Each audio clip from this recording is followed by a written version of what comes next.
कैसे हैं आप सभी। भगवान गणेश की कृपा आप सभी पर इसी तरह हमेशा बनी रहे।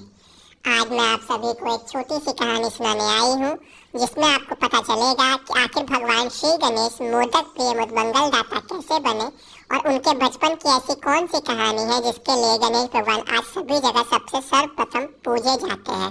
तो चलिए वो छोटी सी कहानी में शुरू करती हूँ। शिव पुराण के रुद्र संहिता के कुमार खंड में लिखा है कि एक बार पार्वती जी स्नान करने गई। वे घर के द्वार पर अपने शरीर के मैल से एक पुतला बनाकर बैठा गई। उसके सुपुर्द का यह काम था कि कोई भीतर न आने पाए। ये द्वारपाल और कोई नहीं बल्कि हमारे श्री गणेश थे। उन्होंने स्वयं शंकर को भीतर जाने से रोक दिया। उस पर उनके और शिव के गणों में बहुत भयंकर युद्ध हुआ।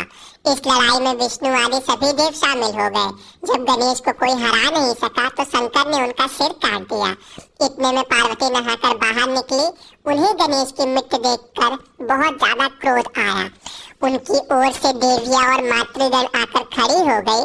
इस भीषण संग्राम में देवों की हार होने लगी।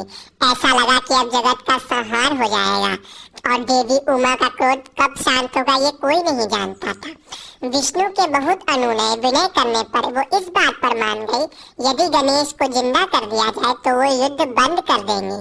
तब कहीं से हाथी का सिर लाकर लगाया गया। गणेश जीवित हो उठे और शांति हुई। तब से गणेश गजवदन हुए। गजवदन उनका दूसरा नाम है दोस्तों। सब देवों ने उनकी स्तुति की, उनको गणनायक तत्व का प्रदान किया नाम, और यह निश्चय हुआ कि सबसे पहले उनकी ही पूजा हुआ करेगी। गणेश और विनायक कोई दो नहीं बल्कि एक ही है। भले ही इनके जन्म की कथाएं अलग हो, भगवान गणेश का मूल नाम विनायक ही है। शिव ने उनके कटे सिर को जोड़ने के बाद उन्हें गणेश की उपाधि दी। इसके पश्चात विनायक जगत में गणेश के नाम से विख्यात हुए। गणेश के जन्म की कथाएं विस्तार के साथ शिव पुराण, स्कंद पुराण और ब्रह्मा वैवर्त पुराण में इन लिखा हुआ है। यहाँ इन कथाओं को थोड़ा मैं दे रहा हूँ, इससे आप लोगों की समझ में वैमनस्य आपकी प्रकट हो ही जाएगा। तो चलिए अब एक दूसरी कहानी छोटी सी मैं आपको सुना दूं। ब्रह्मा वैवर्त पुराण के गणपति खंड में दूसरी ही कथा है। शिव पार्वती के विवाह के बहुत दिनों तक पार्वती को कोई संतान नहीं हुई। तब संतान प्राप्ति के लिए उन्होंने श्री कृष्ण का व्रत किया। जब बालक गणेश का जन्म हुआ तो शनि के सिवाय और सभी देवता उन्हें देखने आए। बहुत आग्रह करने पर शनि आए भी तो सिर नीचा किए खड़े रहे। पार्वती के पूछने पर उन्होंने मुझे बताया कि मुझे शाप है, मैं जिस पर दृष्टि डालूंगा वह उस अनिष्ट हो जाएगा।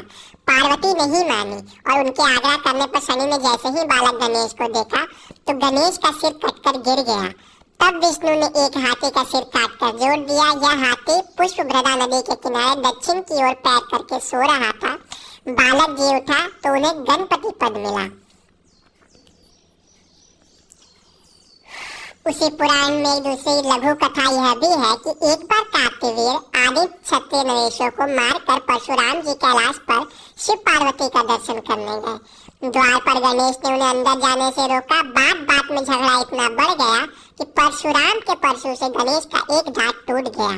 तब से वह एक दंत हो गए। पार्वती जी ने यह देखा तो वे परशुराम को मारने को उद्यत हुई। किसी प्रकार विष्णु ने बीच बचाव किया, लेकिन अंत में विजय माता पार्वती की ही हुई।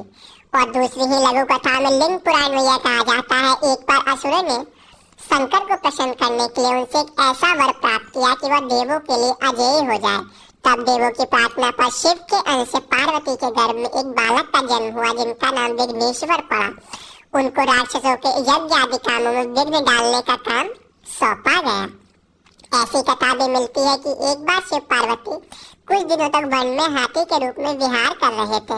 इसी के फलस्वरूप गणेश जी सूंड के साथ पैदा हुए। यह भी कहा जाता है कि स्वयं शंकर को क्रोध में उन्होंने इसका एक दांत तोड़ डाला था।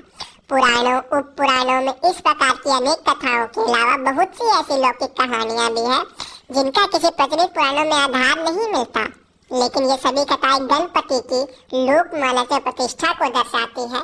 और गणेश भगवान आज हमारे बीच इतने लोकप्रिय क्यों हैं और सर्वप्रथम उनकी पूजा क्यों की जाती है, इनका जवाब हमें मिल जाता है। दोस्तों, इस गणेश चतुर्थी और गणेश पूजा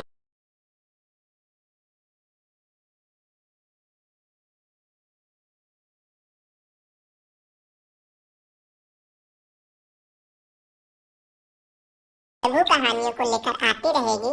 तब तक के लिए बाय बाय दोस्तों, आप सभी अपना ध्यान रखें।